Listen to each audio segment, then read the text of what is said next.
Hey guys, what is up? This is Sarah Dici, Rhymes with Peachy, here for another episode of The Creative Exchange. I am here with Kara Golden of Hint. I am a big fan of Hint water, so I have actually done work with Hint before, and she is here in LA, so we have a chance to sit down and talk with her. So for the people who don't know of Hint water, who could that be? The two people out there, what is Hint water? So Hint just makes water taste better for people like me who knew that they should be drinking more water but just didn't. I developed Hint. I started slicing up fruit and throwing it in water and wondered why all these things that were calling themselves water on the market actually had a lot more crap in it than just water. And so so we're just using just a touch of the fruit flavor in order to actually get people to enjoy water again. So what makes you guys unique? What was the moment where the world needs another water company? Because you said, on your panel that you would go to Whole Foods and you saw vitamin water, but there's so much sugar.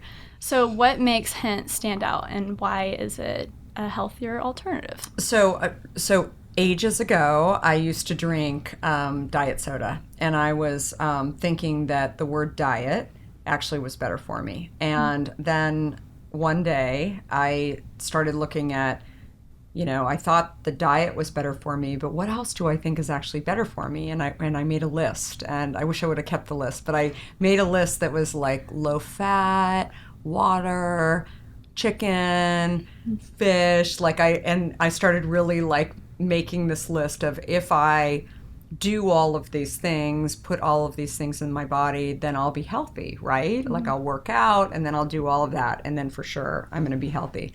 And it ends up that that's not the case. And so for me, I had seen it for myself that I was drinking diet soda, and decided, okay, I'm going to give this up.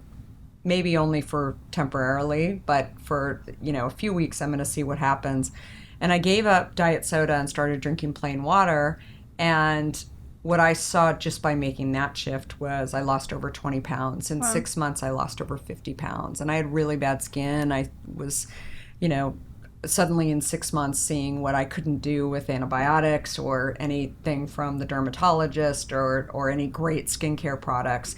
And so I think that the key thing when we started this company was that there were a lot of companies out there that I felt very frustrated and somewhat angry that I had been fooled by, that I thought, they're actually trying to get me to think that they're healthy. I call them now healthy perception companies versus healthy reality. And when I really started to take the time to look at these companies and these products from these companies, I realized that that if I actually just took a minute to try and say, okay, what is a flavor? What is sugar? What is, all of these caramel food colorings? What is all of these different things? And really tried to only eat or drink those things that I knew exactly what was in it, then I could actually, change health for the better inside of myself. Wow. So there had been carbonated versions of our product out there early on. Many of them were not, and are still not today, actually using real fruit in their product. We use real fruit, so that's a key differentiator. But also, we decided we were really the first still water version of just making water taste better with no sweeteners, no sugar, right, no stevia, no aspartame, no NutraSweet, no saccharin, nothing. There's so many words for all of the sugars. Right. And it's so many, intimidating. Yeah, so you really don't know what you're drinking in a lot of cases. Exactly. And frankly, we're probably the only beverage company on the market today that actually tells people, look, if you believe that your tap water is clean, then you should drink it. You don't need to drink my product. Right. And, unfortunately, that's become an issue in the U.S. where, it started with Flint, Michigan a couple of years ago. Right. And so gone tragic. are the days in, the U.S. when we can just assume we can turn the tap on and get clean water, right? Right. So I think it's it's a product that is, like I said, our hope is to really help people drink water. It ends up that tons of people were like me, are not necessarily the healthiest people in the world, but they think they're healthy just because they're shopping at Whole Foods or Right. Trader Joe's or whatever. Right. And I And really just soda and started. stuff. I mean, that stuff is everywhere. crazy. Yeah. I mean, Yeah. I used to drink all of my sugar for the day in 1 can of Dr. Pepper. Yeah. So, being from Texas, I Yeah. was addicted to that stuff. And then you sit back and you look at the labels and you're like, okay, the people recommend like 25 grams or 30, I think, for an average woman to Yeah. consume a day.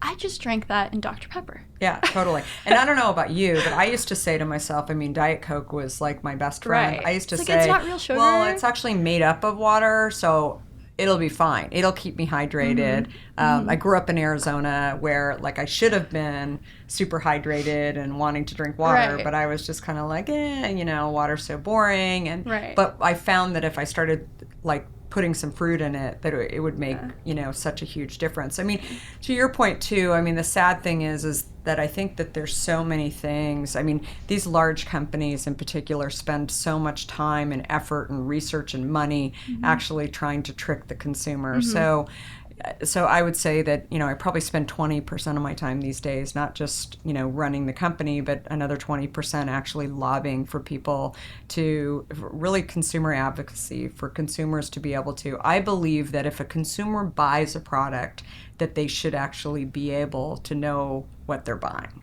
That right? makes sense. I mean, it's a logical thing. Yet today, while we have an FDA that helps to actually, help people to have safe products. The problem that I see just being in this industry, and not just with water, we recently launched a sunscreen in the Congrats. personal care. Yeah, it's super exciting. Something is that I need. There's so many products, for example. So our product launched in Target nationwide a couple Wow. of weeks ago, which is huge. But Congrats. we, That's huge. after 3 years of waiting to get the FDA approval, we finally got it, and I was really excited because we're one of the first products that not only smells and feels better on people's skins. We're using the real fruit from this to actually scent. Wow. But yeah, which is really unique and different. But there's over 95% of products on the market today say or have oxybenzone in them and parabens in them. And there's a few products that are out on the market that claim to not have oxybenzone in them. And so when I hear that as a consumer, that a product doesn't contain oxybenzone, I just assume that brand has gotten behind that as a Right. whole. Right. And it ends up that, this product is one of the higher end brands in CVS, and they claim like no oxybenzone, no parabens on all of their stuff. Yet their number one selling products in the sun care line Has that. has oxybenzone in it. And so I'm like, how could that be okay? And I mean, the Right. reality is that, it really goes back to labeling and is actually sort of another layer even below where, I discovered sort of the food industry was a few years ago, is Right. that there's no one policing it. Right. Ooh, that's a whole thing. Which to is a unhatch. whole Yeah, that's, I mean, other- start off with beverages, but then you get into the food Right. industry. And So- do you watch the Netflix documentaries about them? It's crazy, I know, right? I know. And a lot of times with that, it's so overwhelming that you just feel powerless. So I Totally. think it's really cool when, it started with, yeah, water's boring, but also there's a side of it where consumers don't know what they're drinking. And it's cool that you found a solution that is a part of solving that problem, which Totally. is cool. And I bet that feels amazing. But building Hint, this is a 13-year-old Yeah, company. Wow. almost 13 years. That's Yeah, amazing. Yeah. And so, when you're building companies, whether it's an internet service or maybe like a client service, I feel like that type of thing is so different than making a product and building a business around products. And so in the very beginning, how long did it take for you to get from the idea of water to something that you could actually show to people, something you can be like, look, this is a bottle of Hint. this is what we're doing with it. Because that's intimidating. Yeah. When, you have to figure about the actual water, but the bottle, the label, the design of it. How long did that process take? It's funny. I mean, I think I'm a little bit different, not from every entrepreneur, but from many entrepreneurs. I didn't sit there and say, like, one day I'm going to run my own company. I was quite happy working inside of large companies, and I would, I always, it's always easier, hindsight 2020, to like look back. I was always the one that wanted to take on the projects that like nobody else had tackled. Like I've always been, and it's very clear to me now, but it wasn't clear to me when I was in my 20s, that I'm a builder. Like that's where like I love the build, right? I get less interested when it's It's when that the growing idea is curve too, yeah. where you get hyped on the idea Yeah. and you're like, yes, yes, yes. And then you get to the part where it's fully developed, or, and it's like, oh, okay, well, what's another idea that I can... And so there's, so I always, group entrepreneurs into like, I mean, I still 13 years later view our company as very much a startup, but I feel like it's, for me as an entrepreneur and as a founder, that's what I really love doing. And part of the reason, I think, not to say that we weren't growing as a beverage company. I mean, our sales doubled year-over-year growth. We were still doing great, but to actually like dig my head into the sunscreen and personal care market for me was like, okay, it's totally different on so many fronts. And so it was, it's super exciting to be able to, almost do another build, right? And so I think that, I look at tech. Actually, my background in tech, and then I went into CPG. I mean, it's funny. I feel like the tech industry is fairly young as compared to other industries that are out there. And having grown up in tech, I felt like I never walked into a room when I was at this little startup to market that was a spin out of Apple, or that was Steve Jobs. It was a Steve Jobs idea. Well, it was an idea. It was it was an idea within Apple that Steve had to actually make baud modem speeds irrelevant. Because if you had all of the graphics and content on a CD and you could stick the disc into the machine, then the consumer wouldn't even know. Like it was a thought that Steve had, which was a brilliant thought, that it's like the consumer doesn't need to know how hard this stuff is. And that's, I think, as a whole, what Apple is, how they became so brilliant, is just the simplicity of everything and the user experience. And Steve Jobs is someone you admire, hugely admire. And to be so close to that, and then that company was acquired by AOL. Yeah, so AOL came in and invested in us, and they were definitely bigger than 2Market where I was at. They were, they were smaller actually at the time than Apple. But, it's interesting because I look at my experience in tech there, and then I was at CNN before that, and I was sort of on a startup within CNN building out the airport channel. And but anyway, the one thing that I felt like I really got out of that experience, and again, it's like great to look back on it, but I never walked into a room in any of those three companies and thought it can't be done. Like I wasn't surrounded by people, and again, these were all builders that were like the same kind of mindset, where they were like, where somebody would have an idea and they'd be like, dude, you can't do that, right? And then when I came over to launching Hint, I tried to talk to as many people as possible who had worked in the beverage industry, because I said to myself, like, I don't know anything about beverage, so I better go, call so-and-so's friend who works at, the big soda companies or whatever, and try and learn. And I would hear it over and over again, like, oh, you can't do that. Oh, you can't produce a product that has any type of shelf life without preservatives in it. Oh, you can't do this. And it was so foreign to me, because in the tech industry, it was like, who can we talk to? Like, who can we get in the room to actually help us solve this problem?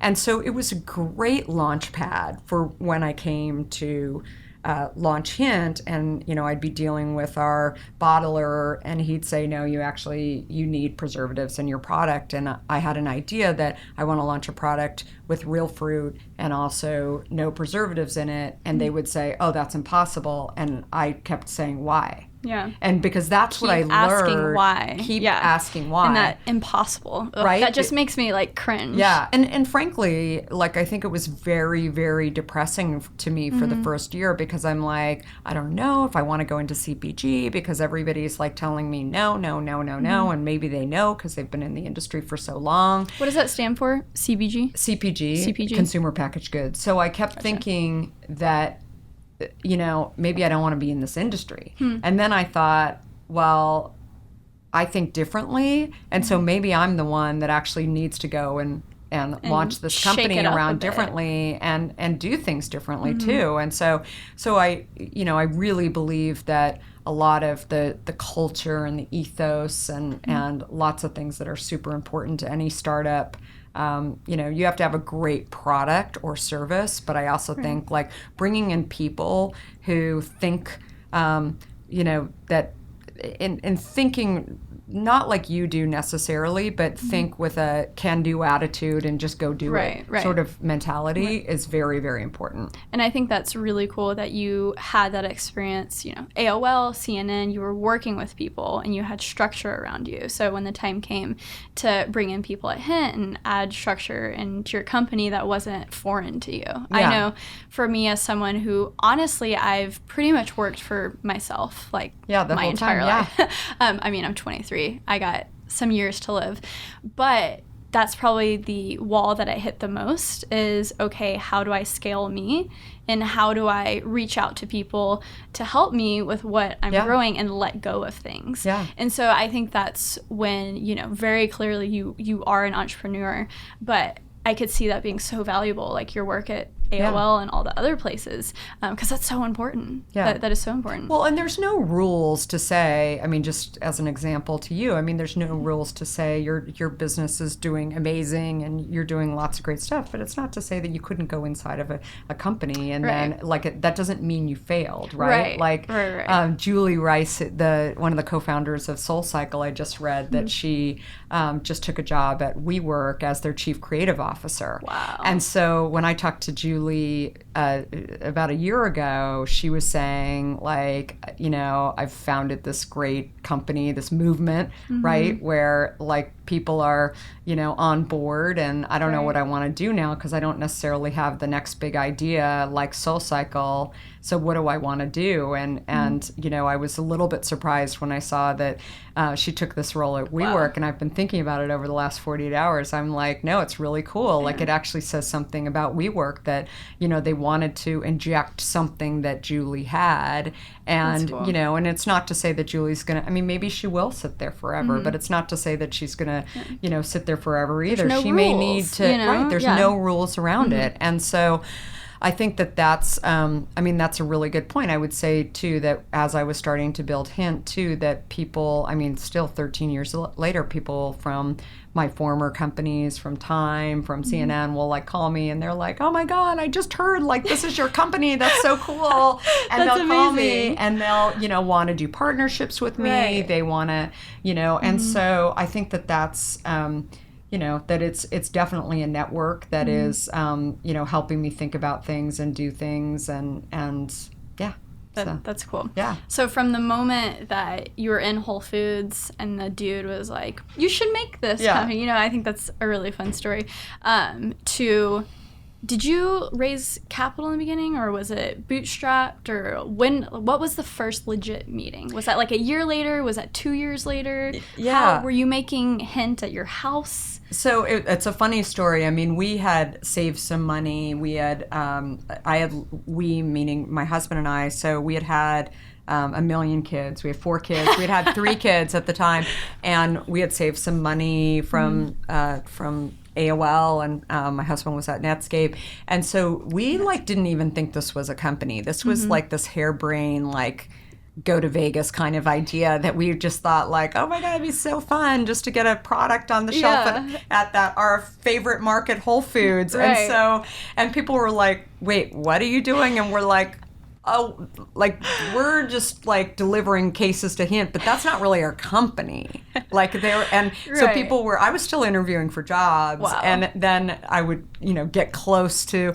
you know, actually being serious about a job. And I'm like, I don't know, like I smile every single day. I really Right. love what I'm doing. It's Right. super crazy. And I think, it's interesting too. I've talked about this before, but I feel like I'm not sure that this is what every individual who goes into the workplace believes, but I had risen pretty quickly. I was the youngest female vice president at AOL at the time, and I wasn't even 30 years old, and was just really like, which has its own challenges, frankly, because a lot of your peers who you want to, go out for beers with, right, are, saying like, how'd you get that job? And what's, that guy that's at a senior level like, and it was really hard in many, many ways to sort of like live in that world. But I almost like when I was definitely in tech looking at sort of like equal kind of level jobs, and but I really dug deep inside myself and figured out like,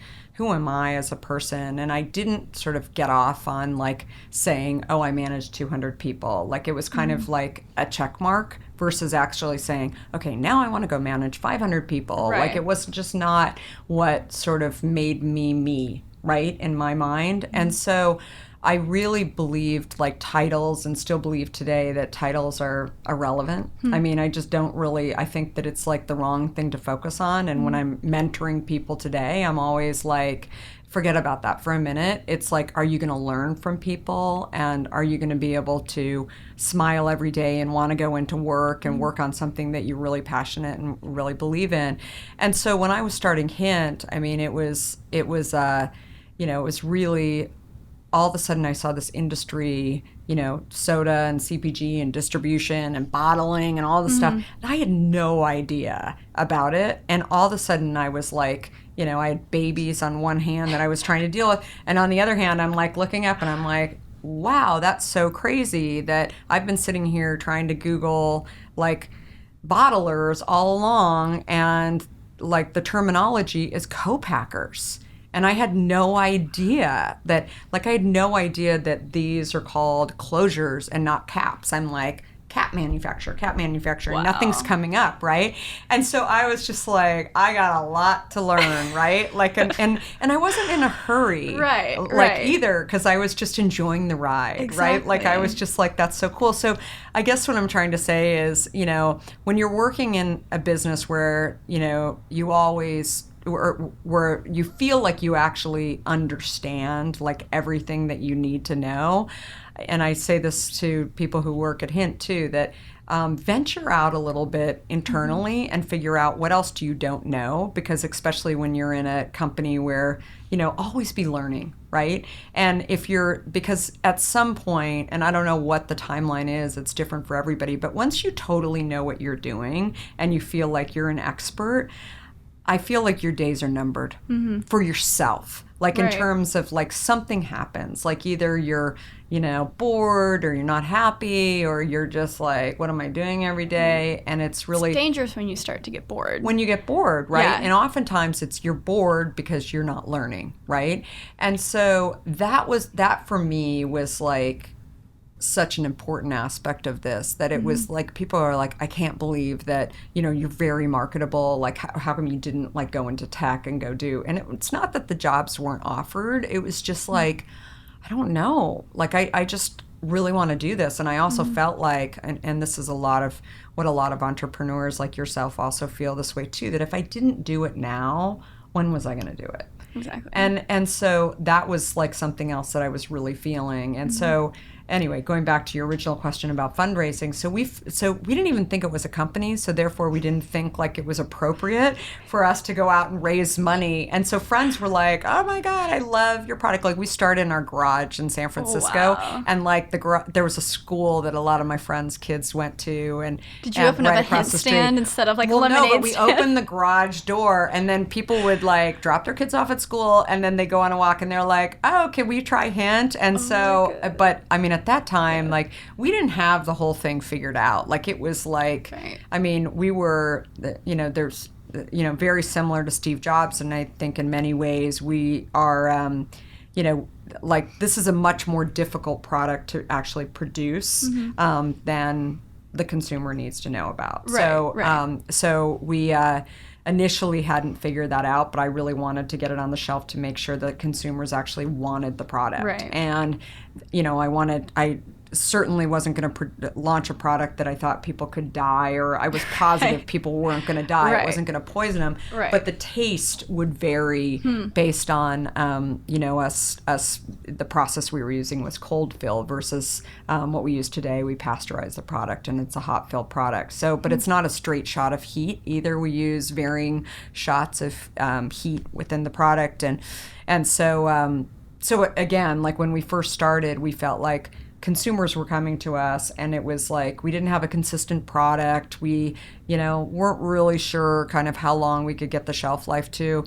And so that, and, we had some money to play with, so we could do that. So 2 years later, we decided that we were going to take some funding. We had a former investors in Vitamin Water, and they had sold the company off to Coke, and they had approached us and had heard about our product. And we were really like in San Francisco and New York City, and that was it. And Right. we were like, oh, Vitamin Water investors, like that sounds really big. I mean, let's Right. let's get the money from them and it'd be great. And so we ended up taking some money from them, and then building out a board as well. We, decided early on, actually, after hearing from the founders and senior executives from Vitamin Water, that, if you're going to take money and you're going to start to build out your board, it's really important to you as a founder to be able to remain in control. So at that point, we had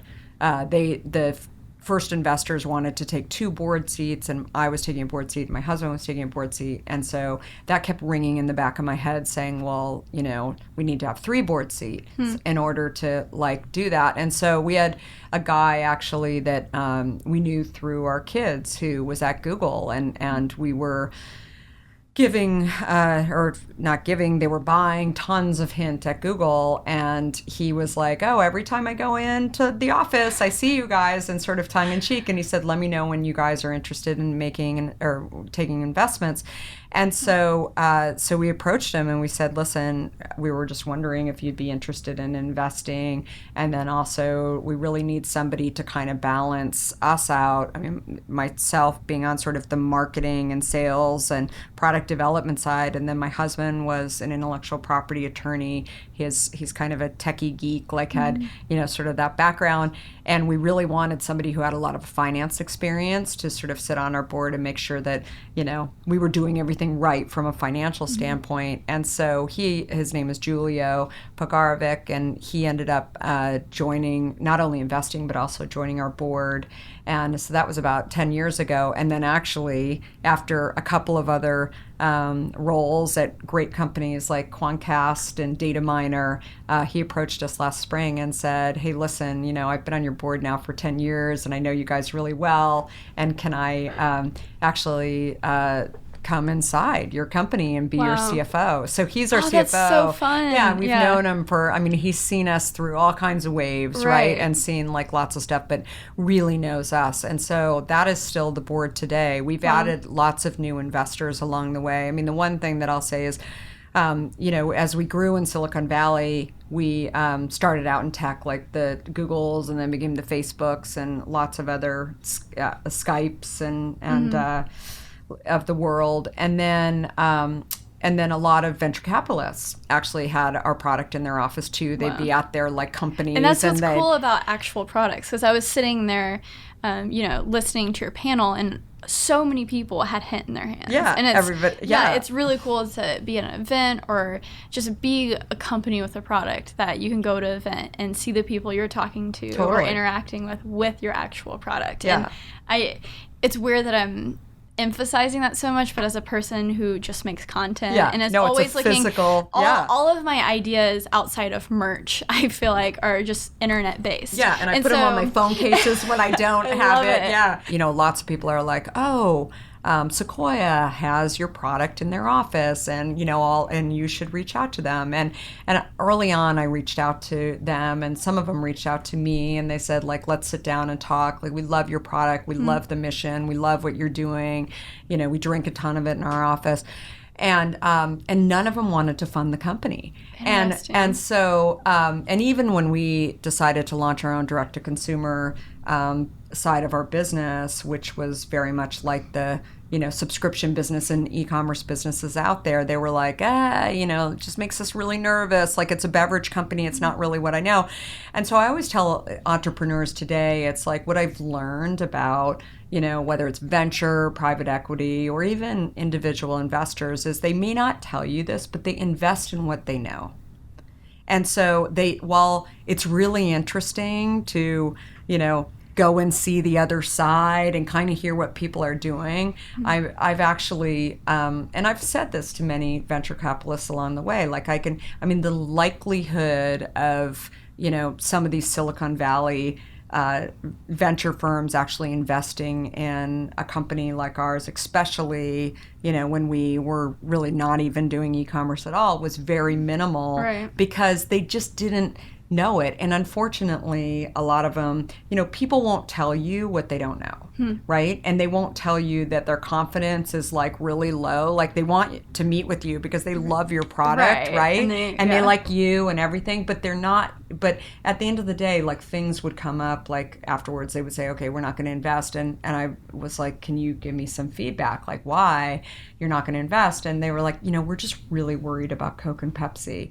And so and I'd be like, gosh, I don't even think about Coke and Pepsi, right? Like, it's like, that's not what and they were like, really? Like, how could you not think about Coke and Pepsi? I'm like, because in my mind, like, they're trying to protect the mothership of, their core products. And even if they launch into, water products and beverage products, the minute that starts to take the share away from the mothership, everybody gets antsy, right? Yeah. And let's talk about a little bit the direct to consumer thing on the e-commerce side, because you see these huge brands, still the emphasis is just brand awareness, and you go and buy it in a store. Yeah. And you guys are now pushing a subscription service where Hint lands right on your doormat.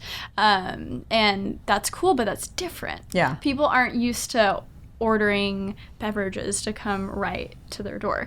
And so why, number one, and two, how, because I know you have, a lot of knowledge in marketing and things, what are some ways that you are letting people know about that? Because I've had the privilege to be on, the influencer side of things and sharing the products, but I think you guys do a really good job of just sending out product, understanding the power of the individual, and I feel like I've seen Hint in so many places recently. Yeah, and that's really helping. Awesome. That's great to hear. The e-commerce side of it. I always feel like, whether it's a business or it's an individual or whatever it is, you have to have choices, right? And so I always say to entrepreneurs that if your business is always like in the case of beverages, I mean, we had a large percentage of our business for a long time in the early days in companies like Whole Foods. And so the day that Whole Foods wakes up and says we're getting bought by Amazon, or we're going to change the model, we're going to do this, you're in a bad spot. You never want to be in a bad spot, right? And so I've always had that belief and thinking with every single business model, and it doesn't matter what industry you're in, is that if you're too dedicated to, one chain of stores or one way of doing business in general, you're in a dangerous spot. Diversify yourself. Right. And so that was kind of the initial thinking. And then we started to go into places like Starbucks and places, some of the chain stores that were out there as well, the large ones, Kroger and Publix, et cetera. And so for years, those big chain stores have taken money called slotting dollars it's basically like real estate. So they pay millions of dollars to actually get a certain amount of shelf space, and it's done in beverage, ice cream, chips, whatever. And so these are big checks. These are $60 million, $80 million checks per year that these large... So that's comfy. You get comfortable with that. And so what would happen is, while the buyers at these stores would say to us, okay, we love Hint and we think it's great, they're like, look, basically I've sold off 90% of my shelves to these large soda CPG companies that actually want to pay in order to get the large amount of space. And the consumer, most consumers have no idea about this. They go to the store and they think, oh, that's on a big display, and so therefore that must be what everybody wants. And the reality is it's like this, it's money, right? Money. And so while I wanted to expand our business beyond sort of like the natural food stores like the Whole Foods of the world into, you know, companies like Safeway, I knew I couldn't afford it. Like I said, we went into some other outlets, including food service, which were, you know, places like Google and Facebook, et cetera. And then we went into places like Starbucks, and then we went into a bunch of other. And then one day, Amazon reached out to me and said, we're launching this grocery business, and we'd really like you to be a part of it. And it came actually at a point where we had actually been told that we weren't going to be in a major food service chain anymore because they were going to put in another product, a food product that had more margins in it. And so I wholesaled the product to Amazon, and then they were just doing incredibly well with it. And I really thought, well, first of all, what I learned from it was that they were also getting a lot of data. So going back to kind of my roots where I felt like I was getting a lot more data. I mean, today, if you're selling a product like Hint, I don't know that Sarah's going into Whole Foods and buying Hint. She can tell me that, but I don't actually get the register data back from them because Whole Foods will actually, and now Amazon will hold on to that data. And I had missed that coming from the tech industry, really understanding who my customer was. And so I thought, I want to, diversify so that I'm not being forced to potentially pay $60 million slotting fees at some of these large grocery chains, but also give myself other options and the customer more options to be able to have the convenience. Because I really believed that, at least in my friend group, there were a lot of people who were choosing to pay a little bit more money to go to stores like, you know, Whole Foods, or drive a little further to go to stores like Trader Joe's, and weren't shopping at these conventional grocery stores. And so I believed that, you know, I wasn't even sure that I necessarily wanted to be in there, and that I wasn't sure. So I really needed to be able to diversify, to be able to have our product in lots of different places. So it really, you know, like the rest of my story, frankly, it didn't come as like, oh my God, this is going to be an e-commerce company. I mean, this came out of like, you know, what I identified as a wall that I had to either, you know, basically join the wall, or that was going to cost me a lot of money that I couldn't afford to do, or I had to figure out how to smash the wall or get around the wall, or however you want to look at it.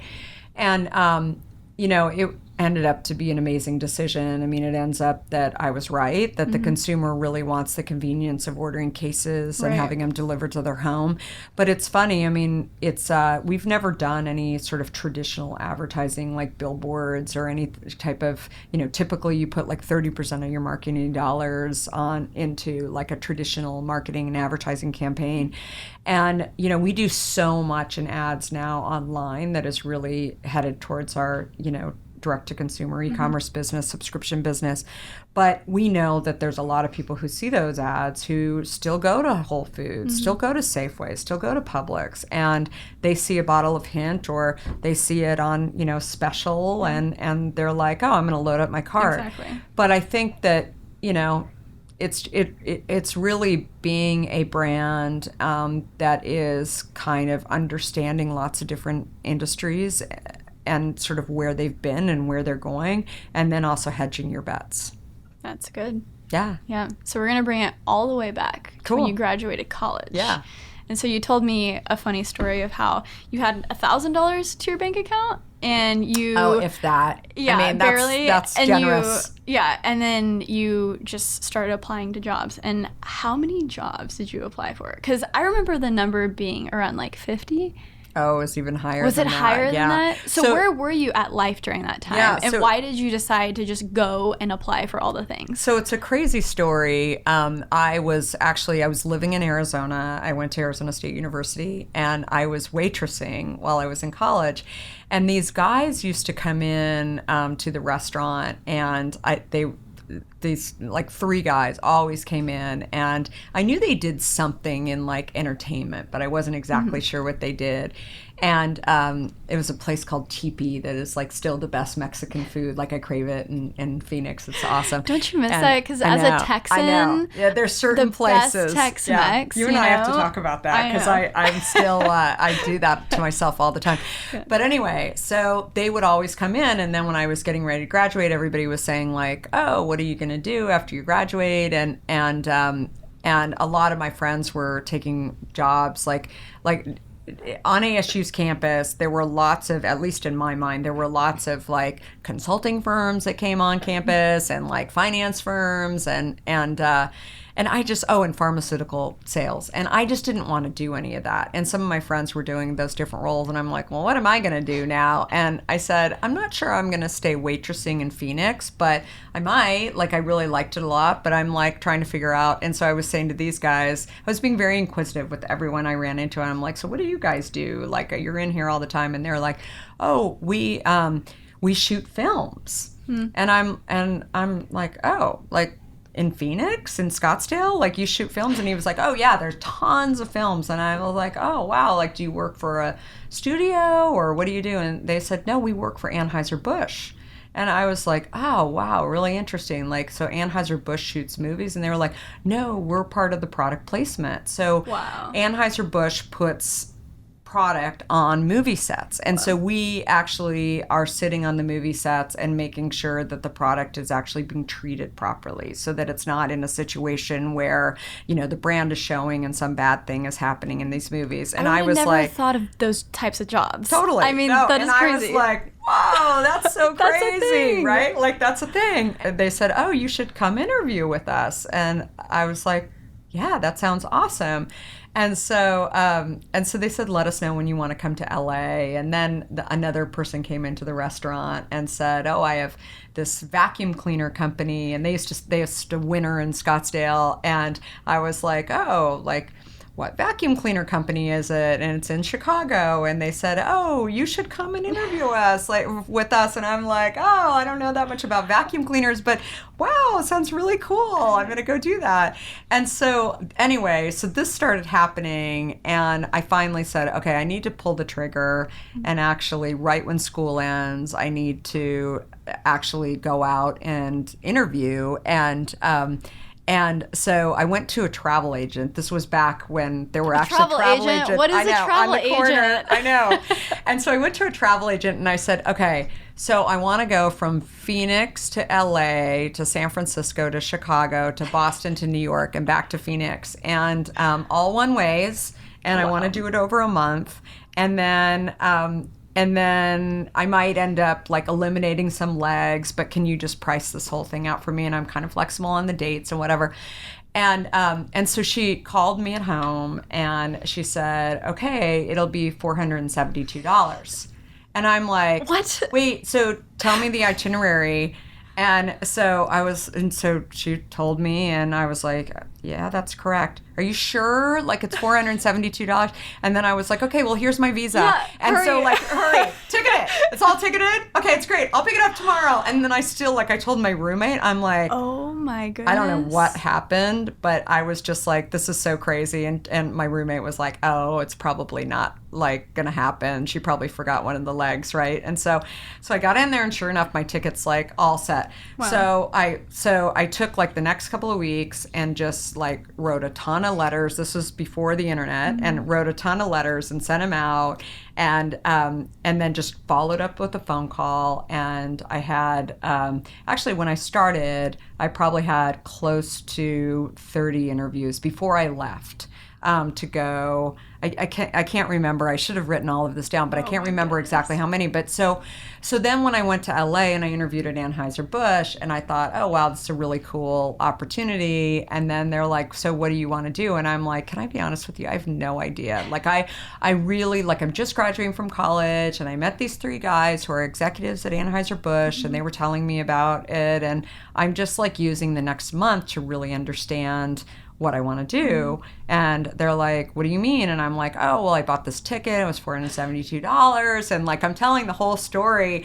And they're like, that's so crazy. And so where are you going next? I'm like, oh, I'm going to San Francisco. And they're like, oh, you If should only talk. YouTube existed. Like, Right? I would watch a vlog of A this. whole thing, Oh, right? It's amazing. And so I go to, so then they're like, oh, when you're up in San Francisco, you should reach out to my friend at Bain. And he's Wow. like, and maybe he's got, like, are you willing to do anything? I'm like, yeah, like, I don't even know what these jobs are. Like, I didn't know what a consultant was. I didn't Right. know what, I was open to whatever. I just really was learning it, and maybe I would jump on something, maybe I wouldn't. And so anyway, people kept adding on, and then I'd go home from that day of interviews, and then I'd like look at my list of people that I should call, and I was like, hey, like, I'm friends with so-and-so, and I'm reaching out. Can I, like, my resume won't get there in time, but can I fax it to you? And so I'd be living at FedEx and, FedEx Kinko's and doing this. Anyway, by the time it was all said and done, like, I probably had over 100 interviews and like over a month, and I was just like, How many oh offers my did you get God. back? And so I think I had over 60 offers. Wow. And so, So you're just and I like, told people, like, don't expect me to get back to you. Like, it's not that easy. Like, I'm going to be traveling and then I'll get Right. back. And so, kind of much to my surprise, I mean, along the way, like, I actually forgot about some of the interviews, and I got these letters. I'm like, oh, yeah. No, what I interview remember was that this was really again? cool. But it was like, but what it allowed me to do, it allowed me to do multiple things. First of all, actually, like, people, if they see motivation and drive in people are willing to talk to you. Right? Like, I just wasn't afraid to pick up the phone and just talk to people. And there were no's, and there people are like, oh, I don't know why my pal told you to call me, like, whatever. And I'm like, oh, I don't want to work for you anyway. So that's cool. But it also allowed me to actually, I knew that I wanted to leave Phoenix and go to a bigger city. And so I, was looking at LA and San Francisco, and I had been to LA, I'd been to San Francisco once. I had never been to Boston and New York.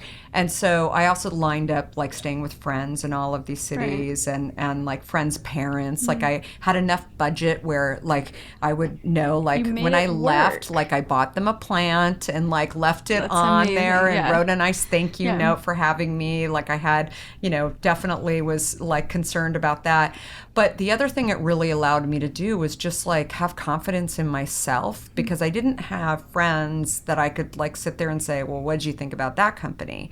Like, I made really great notes and said, like, okay, this is what you I were could do. determined and you went out Yeah. and get it. And people don't realize how relational everything is. And Totally. so I'm sure with every single interview, like you said, there was another person that they wanted to recommend you to. And Totally. I find that with the creative world as well, just as you go out and, you're offering something to someone like, hey, I want to shoot a video of you doing this. You're offering them value.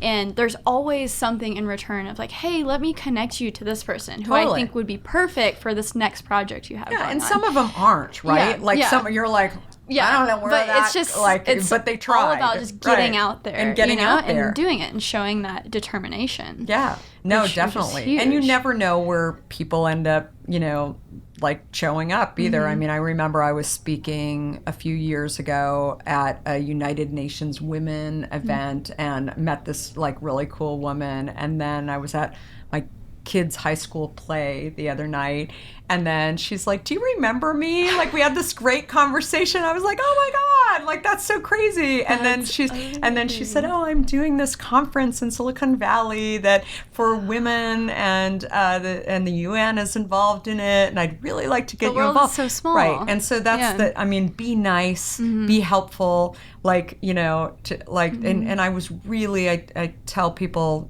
graduating from college, or, like, when people give you something to follow up on, the other thing that has, I really, really did back then, and I'm a big believer today, is like follow up with them and just tell them a quick note. Hey, by the way, thanks again for introducing me to Sarah, and you know, and I just wanted you to know it, like, she's great. We're gonna do this, or you know, it wasn't quite the right role, but I so appreciate you even like taking the effort to do it, because I think that the follow up, not just with the person that you meet with, but the person that's made that introduction is huge. like it just is like closing the loop, right? And so that and so many people say to me like, God, people don't do that anymore. Like, thanks so it much, stands because I out. didn't want to like reach out to them, and like I wanted to make sure that they were nice and whatever. But I, you know, it's you know, I've gotten more and more involved in Arizona State University, and I've said to the head of the school, Michael Crow, he was like, "Oh, so was our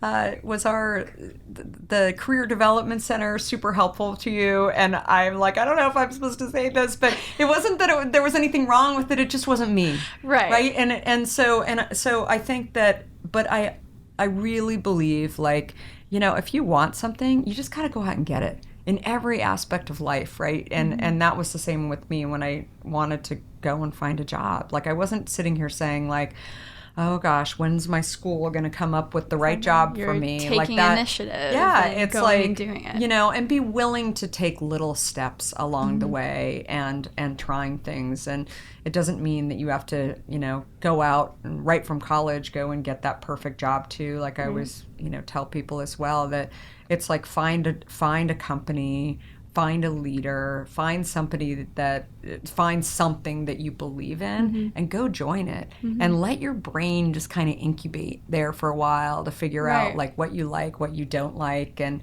you know, it's I mean, if you would have asked me in college, I probably would have said I would have been in media. I would have been, you know, I didn't even know tech existed, right? Wow. Like I would have thought tech would have been this like super geeky thing that only the people like that are, you know, in different classes than what I take at school are involved in. And then all of a sudden I'm like living in tech, and I'm really like in the center of it. Yeah, and I love to be in a room with those same people who, you know, are like, we can't do this without you. Right. And so you just, I think it's just keeping, you know, your mind open. And you know, I'm also a big believer too. Like I'll talk to entrepreneurs and they're saying, oh, I'm working at, you know, this great company Apple right now, but like I want to do my own thing. And I'm like, then, you know, you should figure out when you can do that. And when, like, everybody knows, like, at some point where if you're not learning anymore, if you, you know, believe that you've just got to get the itch out of you and just go and do it, then go do it. But there's also nothing wrong with incubating,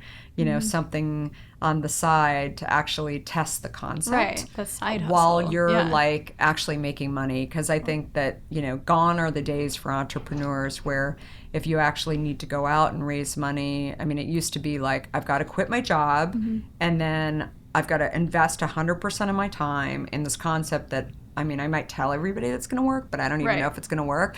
And like, why not kind of test it a little bit on the side and figure out whether or not it's going to work, and be honest with everybody that you're doing this. I think today, like, large companies actually really appreciate that. Like, as long as it's not directly competitive, but you're just trying to get this thing out of your head, and you don't know if you're going to go and do it full time or if you're going to close it down or whatever. What are you doing from 6 p.m. to 2 a.m.? And it's not during the time that you're supposed to be focused on this. And I think that then you can actually, you know, get something off the ground without, like, a lot of companies today aren't going to fund things unless you're, you know, that 0.00001% unicorn. They're not going to fund things that don't have proof of concept. And so it's a little bit of a chicken egg. But I'm a big believer that, you know, you go take a job at some really big company that has been doing something right for a long time, and you're learning. 100%. Yeah. And I think that's an amazing point to end on. Yeah, thank you so much for being here on the Creative Exchange podcast. And where can people find you? Twitter, Instagram? So Hint at drinkhint.com, on Twitter at Kara Goldin. It's KaraGoldin. And on Facebook, I also have talking about mentorship. So I also have my own mentorship channel that I'm doing as a podcast on, on iTunes, and then also at karagolden.com. So I'm doing lots of interviews. Guys, she does so much great stuff. Yeah, like I'm super cool entrepreneurs, but also the podcast is focused not just on entrepreneurs, but the first 10 segments that I'm doing right now are focused on health, all the questions you want to know around, peanut allergies and the Whole30 diet and the lobbyist movement inside of big food and why consumers aren't getting as much information as they need to know on multiple topics. So super fun. So go check it out, guys. And if you're just tuning in, make sure to subscribe to this YouTube channel, or if you're listening to it on Apple Podcasts or Google Play, you can hit that subscribe button. So Kara, thank you so much. Guys. And super fun. Yes. Cheers. Yes. Cheers to you. Hint. Woo! And we'll see you guys in the next Creative Exchange podcast. Right on.